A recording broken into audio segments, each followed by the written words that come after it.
My name's Christina Ong and I'm an English teacher. Of course, I think with teaching, no matter which field, it will come with some difficulties.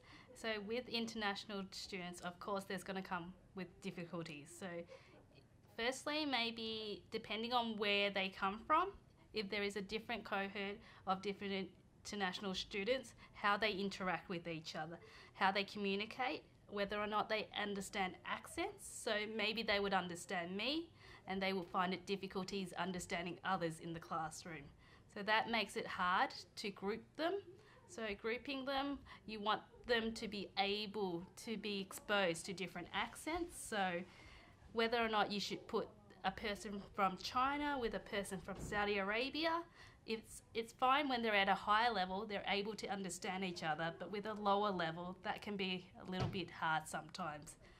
Also, reading into body language. Sometimes when students come over, the way they express themselves is different. The way they study, the way they learn, and taking information can be different as well. So maybe they're looking down on their paper, but they are actually listening. They are actually taking in that information. So that's a couple of the difficulties. I can go on, but I'll stop it there. International students, when they come in at a lower English ability level, I need a lot of visuals. I need a lot of gestures so that they can understand questions. I think mainly because of that, but otherwise students from everywhere come from different backgrounds. They have different cases, they learn differently, so they're all different in a way.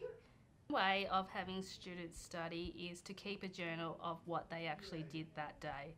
So if the topic is about health this week, maybe we explore one point about health and then they write in their journals what they've learned. They can use it as a visualizer, so they can draw images depending on how they learn.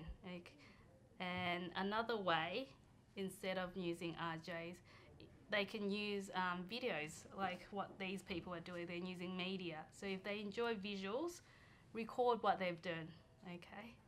Well, pronunciation is one thing, depending on where they come from.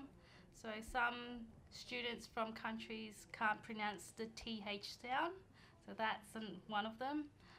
So countries like Korea and Japan, the R's and the L's gets mixed up a lot. In terms of grammar, they tend to leave out a lot of prepositions like a, and, the, okay?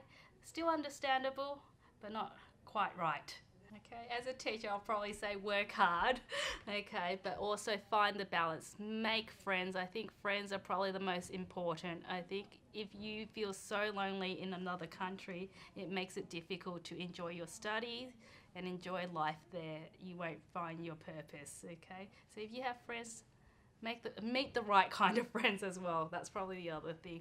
So get out there, do something besides just studying. We are doing a topic on international trade. So we're looking at international trade, globalization, and how that works. And on the day-to-day, we look at maybe listening skills, so lectures, because that's what they're going to need when they go into tertiary education. So how to take notes for lectures, maybe reading, skimming and scanning instead of reading the whole thing, because when you go to uni, they're going to give you a whole bunch of books to read. You're not going to be able to read them all. So how to identify where are the key points in those larger readings.